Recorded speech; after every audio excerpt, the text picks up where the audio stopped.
Di dalam mengelola negara, pilihlah manusia yang mempunyai new mind terhadap masa kini dan masa depan. Kalau perlu dipertanyakan kepada siapa saja yang bercita-cita ingin mengelola negara ini pada saat ini dan ke depannya. Pertanyaannya sederhana, apakah sekarang dunia masuk ke resesi atau decoupling? Nah, bisa nggak dia jawab? Paham nggak dia? Rinci nggak jawabannya, memandang dan memberikan solusi kekinian? Kita bantu deh memberi gambaran sekilas agar pemimpin tersebut bisa menjawab. Resesi itu menghitungnya dari hal yang umum, pertumbuhan ekonomi negatif. Kebanyakan ekonomi negatif terjadi karena faktor eksternal, di mana pemerintah yang pola pikirnya sederhana tidak pernah siap dengan keterkejutan. Namun, kalau decoupling itu perubahan fundamental dalam parameter ekonomi makro dan dalam kehidupan manusia. Dan entah bagaimana sejak 6 bulan yang lalu saya mengatakan sekarang decoupling. Bahkan sebelum COVID dan resesi saya sudah mengatakan sekarang decoupling. Ada kok rekam jejaknya saya mengatakan hal tersebut. Karena pendapat bahwa dunia decoupling atau bahasa sederhananya adalah keterputusan dengan masa lalu. Maka kelolaan organisasi harus berubah. Untuk hal ini sejak 1 tahun yang lalu organisasi kami sudah bergeser ke arah digital secara murni. Yang mana semua dibangun sejak 2018. Efek decoupling tambah COVID, tambah resesi, tambah perang Tiongkok Amerika. Ini seru, ini peluang. Sebelum kita bahas peluang, kita bahas lebih dalam tentang decoupling. Saat ini ada 20% pekerjaan jenis baru yang 10 tahun yang lalu tidak ada. Misalnya profesi Chief Content Creator, jenis pekerjaan digital marketing. Itu macam-macam profesi yang 10 tahun yang lalu belum ada. Lah sosmed juga belum ada kok 10 tahun yang lalu. Masih belum semasif sekarang. Sungguh banyak profesi yang baru muncul bahkan di 3 tahun ini, misalnya yang namanya graphic designer. Dulu kerjanya hanya di dunia percetakan, di dunia media. Mendadak dunia cetakan berkurang jauh, bergeserlah mereka ke sosial media. Kebutuhan mendadak meningkat menjadi 1000% setiap tahunnya sejak 3 tahun terakhir ini. Profesinya ada sejak lama, namun mendadak menjadi kebutuhan utama. Itu siapa yang kira? Di masa depan, di tahun 2030 ke sana, diperkirakan ada 60% bidang usaha dan profesi baru yang saat ini belum ada modelnya. Belum tahu apa itu barangnya. Sehingga profesi dan bidang yang saat ini ada, 10 tahun ke depan, 60%-nya bisa hilang atau less needed, kurang dibutuhkan. Semua ini karena kehadiran digital yang terus merubah bentuk ekonomi, sosial, dan budaya sebuah negara dan dunia. Bank akan jadi digital, di mana profesi teller hilang dalam 5 tahun ke depan. Cabang bank akan tutup besar-besaran dalam 5 tahun ke depan. Banking berubah, dunia funding berubah, dunia lending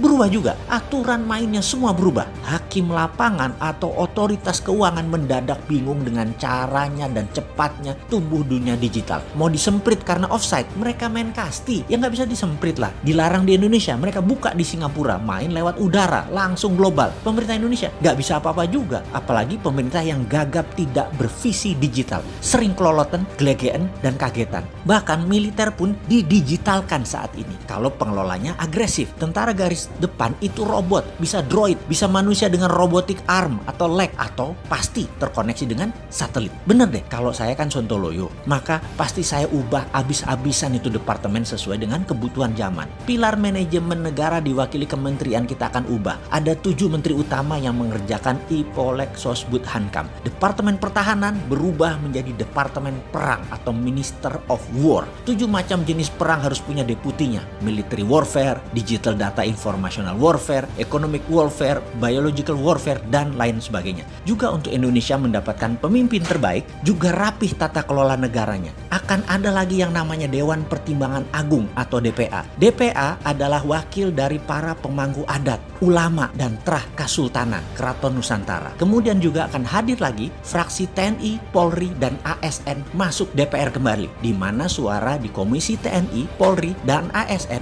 masing-masing 5%. Semua wakil rakyat dari TNI, Polri, dan ASN adalah pejabat yang masih aktif yang bisa dipergilirkan setiap 1, 2, 3 tahun tergantung pimpinan mereka. Dalam pemilihan presiden, suara rakyat adalah 80%, suara DPR 10%, suara DPA 5%, suara MPR 5%. DPR, MPR, DPA menyetujui GBHN garis besar haluan negara 100 tahun Indonesia, di mana setiap setiap pemerintahan yang menjabat harus mempunyai cara untuk mencapai target tersebut atau nation interest tersebut. Misalnya, GBHN Indonesia Emas 100 tahun merdeka, yaitu di tahun 2045, yaitu 25 tahun dari sekarang. Indonesia memiliki kekuatan pendidikan nomor 3 besar, ekonomi nomor 2 besar dunia, teknologi 3 besar dunia, sistem kesehatan 3 besar dunia, kendali pangan nomor 1 terbesar di dunia, pertahanan keamanan nomor 3 terbesar di dunia, kendali informasi nomor 3 besar dunia, kendali sistem keuangan 3 besar dunia, kendali energi terbarukan dan baterai nomor 1 di dunia. Lalu dalam 75 tahun kemudian hingga tahun 2120 Indonesia kendalikan sepertiga dunia secara pengaruh di bidang budaya, kesenian, keuangan, teknologi, kesehatan, informasi, dan menjadi pemimpin dalam mengeksplor kehidupan manusia di Mars. Mars menjadi the next frontier, di mana mineral tambang adalah sumber yang dapat membuat bumi menjadi bertahan dalam jangka panjang. Jarak 8 bulan saat ini perjalanan dari bumi ke Mars hanya 3 hari dalam teknologi yang dipimpin Indonesia di tahun 2120. Saat itu tambang mineral Mars mayoritasnya adalah milik Indonesia. Ini sontoloyo kan otaknya? Ya begitulah kalau mau menang bernegaranya. Jangan menarget yang tanggung-tanggung. Masa mimpi aja nggak berani? Emang mimpi dibaserin?